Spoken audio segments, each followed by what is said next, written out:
šajā mūsu ievadu lekcijā par mūsu internetu mārketinga kursiem. Mani sauc Egils, es pārstāvu internetu mārketinga asociāciju, un es jums pastāstīšu sākumā plus mīnus par visiem kursiem, un tad mēs arī atsevišķi par katru mēnesi pastāstīsim, kas mums ir plānots. Tā pašā brīdī arī, protams, pastāstīsim, kas ir tās galvenās lietas vienā vai otrā jomā, vai tas ir e-pasts, vai tas ir Google AdWords, vai tas ir SEO. Tā kā droši pēc katras tās prezentācijas, ko cilvēks, teiksim, arī parādīs, ja ir kaut kādi jautājumi, tad droši arī uzdodiet jautājumu. Katra prezentācija būs aptuveni 20-25 minūšu gara. Tā kā cerams, ka jums būs noderīgi. Tātad, internetu mārketinga asociācija. Mēs esam tāds cilvēku kopums, ja tā var teikt, kuri rūpējās par, un teiksim tā, kuri baigi entuziasti par internetu mārketingu. Un līdz ar to tad viena no tām lietām, viens no tiem mūsu mērķiem ir arī šie kursi. Bet, teiksim, lai saprastu vispār par to, kāpēc mēs tādu internetu mārketinga asociāciju vispār esam izveidojuši. Tātad, pirmkārtām, tas mūsu mērķis, ja tā var teikt, viens no mūsu mērķiem ir apvienot nozares speciālistus, apvienot uzņēmumus. Teiksim, skatoties tādā pavisam lielā ilgtermiņā, ja tā var teikt, ideāli būtu tā, ja asociācijā būtu pēc iespējas vairāk šie ar mārketingu, ar IT lietām saistītie uzņēmumi, kuri tad savā starpā varētu dalīties, attīstīt to nozaru un vispārējos, jo, teiksim tā, mēs šobrīd esam uzņēmušies kaut ko tādu baigi lielo un tajā pašā brīdī arī baigi interesanto, bet es teikšu atklāt, ka ir grūti, teiksim, tās visas lietas, teiksim, tā stāstīt visiem, un līdz ar to tas viens no labākajiem risinājumiem tas, kad ja pie mums ierodās pēc iespējas vairāk palīgi. Otrs mērķis mums ir veicināt izpratni. Mums ir tāda interesanta pieredze. Vēsturiski jau 2-3 gadus jau esam uzstājušies par vienu, par otru, par trešo tēmu interneta, digitālajā mārketingā. Un katru reizi, teiksim, kad mēs uzdodam arī, teiksim, kaut kāds jautājums. Vai cilvēks zina, kas ir SEO, vai cilvēks zina, kas ir AdWords, vai cilvēks zina, kas ir affiliate. Un, šobrīd ir tā, ka tās rokas paceļās arvien vairāk un vairāk. Un mums ir kaut kādā veidā arī vieglāk stāstīt. Bet, vissliktākais piemērs ir tad, kad, ja tu esi sēdējis 10-20 stundas gatavojas prezentāciju, un tu aizēji pie 50 cilvēku auditorijas, un tu paprasi, vai viņi zina, piemēram, kas ir AdWords, un paceļ 2 cilvēku, un tādā brīdī vienkārši tāds iekšējs šoks, jo tu saproti, ka tu esi prezentāciju uztaisījis 2 cilvēkiem, un tev tagad jāizdomā, kā to prezentāciju uztaisīt pastāstīt priekš tiem 50 cilvēkiem. Tāpēc līdz ar to tas viens no tiem mērķiem ir veicināt to izpratni, un tāpēc arī mēs veicam visādas dažādas aktivitātes, tos pašus webinārus, tās pašas apmācības, tos pašus kursus, konferences, un taisam arī, teiksim, cits pasākums, lai cilvēki saprastu, kas ir kas, un tad jau pēc tam, lai cilvēki vienkārši paņem to, kas priekš viņiem ir vajadzīgākais. Piemēram, tas varētu būt kaut kāda atsevišķa lieta tieši savam biznesam, savai mājaslapusei. Izglītība ir, principā, tas ir tas, kāpēc mēs esam šeit, jo ir nepieciešama apmācība, ir nepieciešams stāstīt tālāk. Ja tā godīgi, tad viena no tām lietām, ko es pats personīgi novēroju, kad vislabāk var iemācīties tieši mācot. Patiesībā arī es šeit mācos, arī gatavojot prezentācijas es mācos un daloties ar citiem informācijā arī es mācos. Bet tajā pašā brīdī es ļoti ceru, ka arī, teiksim, apkārtēji arī mācās un līdz ar to tad ir nepieciešams apmācības. Mēs dibinām kontaktu, skatāmies, kādā veidā varam kopā ar augstskolām sadarboties. Jo Latvijā tā ir problēma, kad pietiekoši kvalitatīvi netiek apmācīti cilvēki internetu un digitālajā mārketingā. Bet tajā pašā brīdī arī pasaulē tā ir problēma. Ja vienkārši tās lietas tik ļoti ātri attīstās, kad pilnīgi students pametot augstskolu, veiksmīgi pametot augstskolu, viņš nevar praktiski to izmantot tikai tāpēc, ka jau ir kaut kas jau ir mainījies, jau kaut kas ir noticis. Līdz ar to ir jātaisa, tāpēc mēs arī taisam visādas dažādas, teiksim, tās webinārus, seminārus, konferences, lai būtu cilvēkiem informācija. Nākotnē mums ir arī mērķis izveidot tādas kā kvalitātes standarts, certifikācijas, jo viena no tādām problēmām ir, kad baigi jau labi izskatās, kad uz papīra ir smuks sarakstīts, ko izdarīs, kā izdarīs, kāds būs tas pakalpojums un ir salikt smuks skaitļi, bet tam pakalpojumu ņēmējiem, jeb tam uzņēmumam, nekad nav garantīja par to, ka tiešām tas pakalpojums tādā veidā arī varētu būt izpildīts. Jo tā ir tā pārdošana, tā ir tā redzamā puse. Un pakalpojumu biznesā tas ir baigi grūti, kad mums ir jāstāst, mums ir jārāda un jāpārdod, ja tā var teikt, gaiss. Jo to nevar sataustīt, to, ko mēs darām. Un līdz ar to ir nepieciešams kaut kāda standarta, nepieciešams kaut kādas certifikācijas. Tas mūsu mērķis ir tāds, ka nākotnē šādi online darbnīcas eksperti varētu būt pat pilnīgi tāds status, kad vismaz kaut ko cilvēks, teiksim, ir izgājis cauri praktiski un arī teorētiski, un viņam ir iespējas arī pēc tam gan darba jautājumos, gan arī varbūt arī konsultācijas sniegšanā. Tā kā tas ir tāds mūsu 4. mērķis. Bet skatoties tālāk, aizvirzoties varbūt no paša asociācijas un visiem mērķiem, kas tad ir tas, teiksim, interesantais tajā pašā internetu mārketingā un kāpēc mēs degam tajā visā iekšā un kāpēc mums tas ļoti patīk? Pirmkārt jau tas, ka attīstība ir tiešām mežonīga.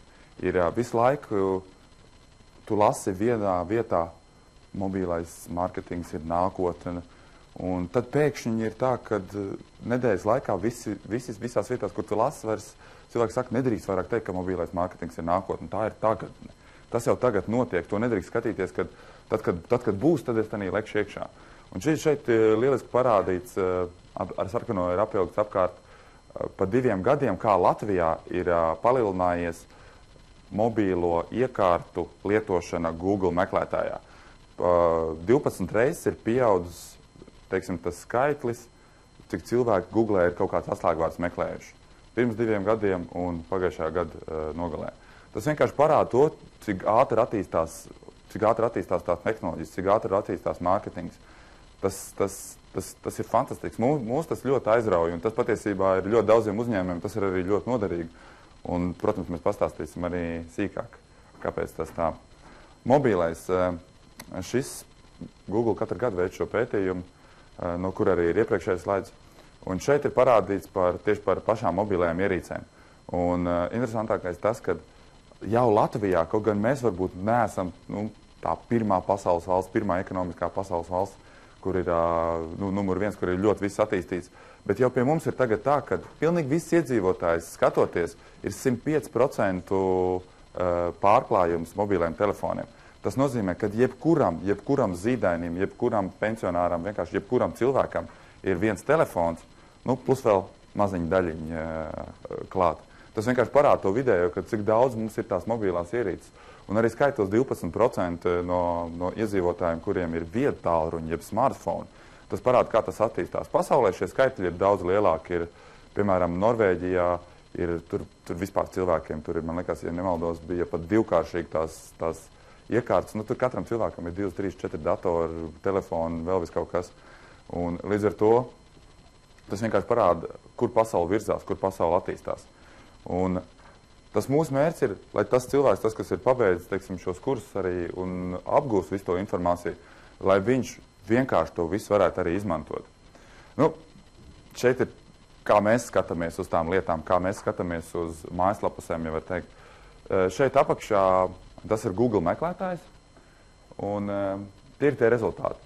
Tas, kas labajā pusē, tas saucās product listing. Mums Latvijā, diemžēl, tāds nav iespējams izveidot, bet Amerikā ir.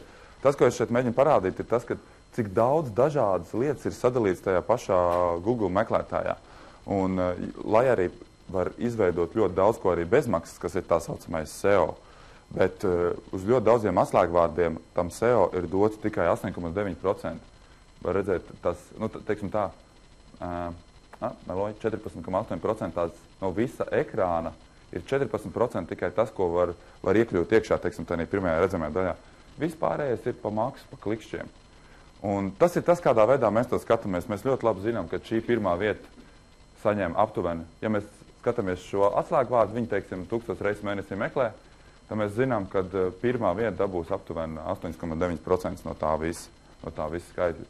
Mēs zinām, ka šeit kopā tie ir aptuveni 40% no tiem klikšķiem. Pirmā vieta teorētiski varētu būt, kad no tiem, šajā piemērā, ja tie ir 1000 meklējumi, tie pat varētu būt pat visi 200-300 klikšķi, ko saņem pirmā vieta. Nu, tas ir, teiksim, tas, kādā veidā, teiksim, mēs skatāmies, lai redzētu cauri tam klientam, jo patiesībā mums ir tāds baigais tāds iekšējais mērķis, un tas ir arī viens no maniem tādiem mērķiem, kad veidot pasauli labāk. Un tad tā baigi grūti ir salikt to ar biznesu, ar pakalpojumu sniegšanu, jo tu it kā sniedz pakalpojumu, lai tur cits uzņēmums uztaisītu kaut ko labāk reklāmu, vairāk pārdot, bet tā pamatdoma ir sekojoša, kad uzlabojot lietas, uzlabojot reklāmas, uzlabojot mājaslapus, viennozīmīgi tiek uzlabots tā patērētāja lietojamība, kad viņš ērtāk, viņš ātrāk var izdarīt, viņš ātrāk var atrast visas tās lietas. Tāpat tās skatāmies uz tendencēm, tas ir pieder pie lietas, piemēram, šeit ir 3 atslēgvārdi apskatīt, un kā viņi ir pa pēdējiem 7 gadiem, kā viņi ir attīstījušies. Redzam, ka SEO ir tikai audzis, redzam, ka AdWords ir tikai audzis, redzam, ka PPC, kas apzīmē savā ziņā AdWords, ir tikai kritis, teiksim. Mēs to skaidrojam ar to, ka vienkārši cilvēki sākumā AdWords nebija tik populārs un bija ļoti daudz cits PPC sistēmas. Un tagad vienkārši cilvēki meklē patiešo AdWords, Facebook ads vai, teiksim, tā un tam līdzīgi. Tātad Latvijā arī tas ir svarīgi un šīs lietas, lai arī daudz tie piemēri tiek rādīts no pasaules. Un šī ir no TNS datiem, kad kā vispār tad internets, teiksim, lai saprastu, teiksim, kas tiek lietots, kas tiek darīts. TNS mājaslapusē tur ir garš saraksts ar visām tām lapām, kas un kā tiek patērēts. Bet šeit ir, piemēram, 3 lapas, teiksim, kurā vistiešākajā veidā pavisam elementāri var ielikt reklāmu. Tas pats Google meklētājs. 41% cilvēki vienkārši dienā, katru dienu ieiet iekšā Google meklētājā, lai kaut ko atrastu. Kādreiz pašam priekš sevīm es sēdēju nesen domāju, ka, lai kaut ko saprast, lai kaut ko noskaidrot, ir grāmatas, ir draugi, ģimene, parunāties. Šobrīd, neapzinoties, viens no maniem labākajiem draugiem ir kļuvis Google. Jo es visu laiku uzdodu jautājumus, visu laiku skatos. Un šeit tas tieši parādās, ka gan arī pusi Latvijas iedzīvotāji skatās katru dienu Googlē un uzdod tos savus jautājumus, mēģina to savu sāpu atrisināt, mēģina to produktu atrast, kas viņam to sāpu atrisināt. Un tieši tāpat tās ir YouTube, kas ir video, kas ir vēl joprojām ļoti strauji attīstās, daudz straujāk nekā, teiksim, pārējais internets. Un, protams, arī Draugiem LV viens klikšķis maksā 5 centiem. Tas ir ar PVN. Un ļoti daudziem biznesiem tas ir ļoti lēti. Tas skaitēs tiešām ļoti lēti. Līdz ar to tā ir viena no tām vietām, kuru var izmantot.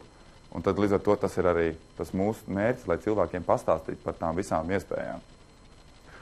Tad ir viena tāda baigi svarīgā lieta, kas es iesaku šo ierakstīt Google Zmot.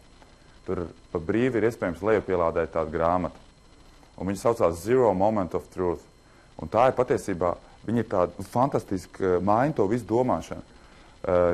Jūs noteikti esat tāpat tās interesējušies, skatījušies, tas pats SEO, tas pats AdWords, tas pats Analytics. Viss tās lietas, un ļoti bieži, teiksim, iedzinoties detaļās, mēs orientējamies uz tām detaļām. Šeit ir pastāstīts par to šajā grāmatā, kad kādā veidā psiholoģiski ir cilvēkam, kā viņš pieņem lēmumu no tā brīdim, kad viņam rodās vajadzība, vai viņam gribās, tā rodās tā gribēšana, līdz tam brīdim, kad viņš ir iegādājies un to preci lieto. Pēdējos 100 gadus valdīja standarta lieta, kad bija stimuls, bija saucamais first moment of truth, ja tas pirmais patiesības moments un otrais patiesības moments. Un ar to arī beidzās.